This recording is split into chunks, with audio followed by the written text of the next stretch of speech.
Hi all, this is विभूति खन्ना।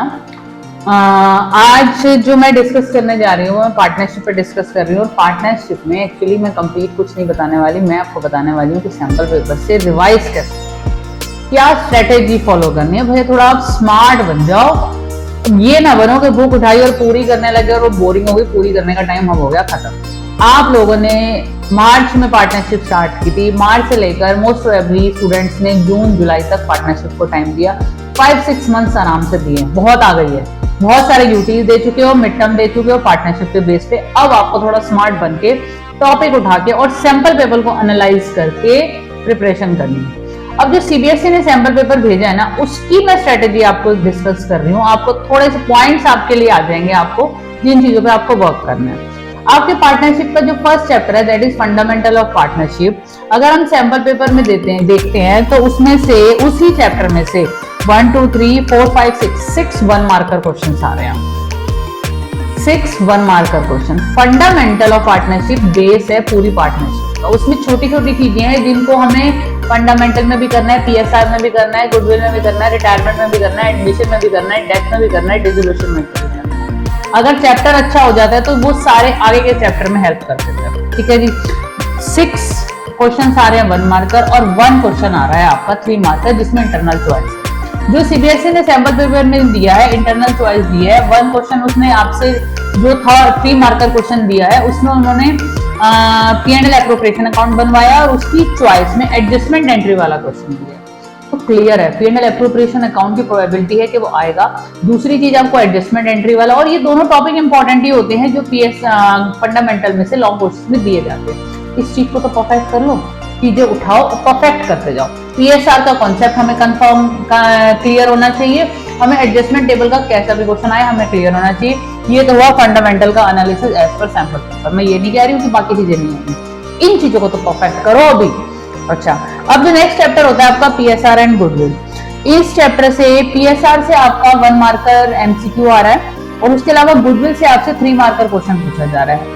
देखिए, goodwill में there are 4 methods to calculate goodwill. Goodwill calculate करने के लिए, और एक बात ध्यान रखिएगा, प्रॉफिट्स गिवन होते हैं जब हम गुडविल निकालते हैं और उनके अंदर आपको प्रॉफिट में कुछ एबनॉर्मल गेन और एबनॉर्मल लॉस की एडजस्टमेंट होती है। वो वाले पॉइंट सीबीएसई मोस्ट प्रोबेबली देता है, उस पर वर्क कीजिए।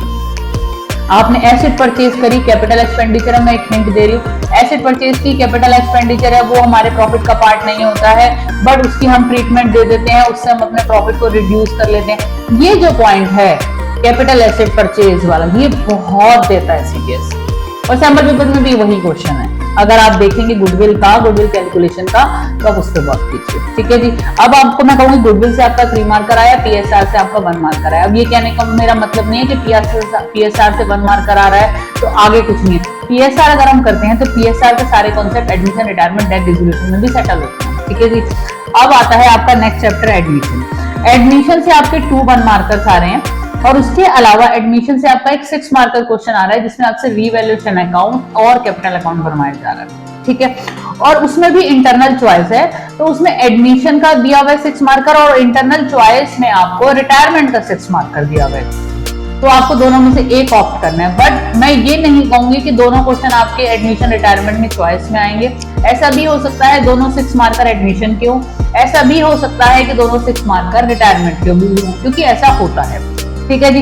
अभी तक जो मैंने बताया आपको, एडमिशन में से 2 1 मार्कर्स बताए और 1 6 मार्कर बताया, तो 1 नंबर का पेपर मैंने आपको सेट बता दिया। ठीक है। रिटायरमेंट में से भी 1 एमसीक्यू आ रहा है सैंपल पेपर में और 6 मार्कर जो मैंने अभी आपको बोला एडमिशन और रिटायरमेंट का इंटरनल चॉइस में आया, तो 6 + 1 7 मार्क्स का पेपर आपका रिटायरमेंट से हो गया। आपको सब कुछ करके जाना चाहिए। वहां पर क्वेश्चन आपको जो लगे कि आपका इंटरनल चॉइस का क्वेश्चन है, फॉर एग्जांपल एडमिशन आपका परफेक्ट है, आप एडमिशन ऑप्ट कीजिए, रिटायरमेंट आपका परफेक्ट है, उसे ऑप्ट कीजिए। और हाँ, वैल्यूज को थोड़ा सा आइडेंटिफाई कर लीजिएगा, किसकी कैलकुलेशन इजी पड़ेगी वो क्वेश्चन करना चाहिए जिसमें हमारा टाइम सेव। अच्छा जी। इसके बाद डेथ का, डेथ में से 1 6 मार्कर आ रहा है और 1 3 मार्कर भी आ रहा है। ज्यादा काम नहीं है डेथ में, पर 9 मार्क्स का पेपर डेथ से भी सेटल हो रहा है। उसके बाद डिसोल्यूशन से आपका एक 4 मार्कर आ रहा है और एक 1 मार्कर आ रहा है। अब डिसोल्यूशन से जो 4 मार्कर आ रहा है, बेसिकली उसमें जनरल एंट्रीज पूछी है। ज्यादातर डिसोल्यूशन चैप्टर में जनरल एंट्रीज ही पूछी जाती हैं, आपको उसको परफेक्ट करना है। But realisation account, capital account भी बनवाया जा सकता है, तो उस पर भी वर्क करना बनता है, but at least journal entries perfect करना आपका बनता है। अब मैं कहूंगी जो मैंने वीडियो बनाई है 5-6 मिनट की, इसमें कुछ पॉइंट्स आपको समझ में आ गए हो। अगर आप इस वीडियो को सुन रहे हैं तो कुछ चीजों को सोच लो कि आज हम पीएसआर को डन कर लेंगे, या आज हम एडमिशन रिटायरमेंट डन कर लेंगे। कुछ चैप्टर पिक कीजिए और डन कीजिए। इस वीडियो का कुछ तो यूटिलाइजेशन कीजिए। अगर 5 मिनट इस वीडियो को सुनने में वेस्ट किए हैं तो इस पर वर्क, आपकी हेल्प जरूर। Thank you.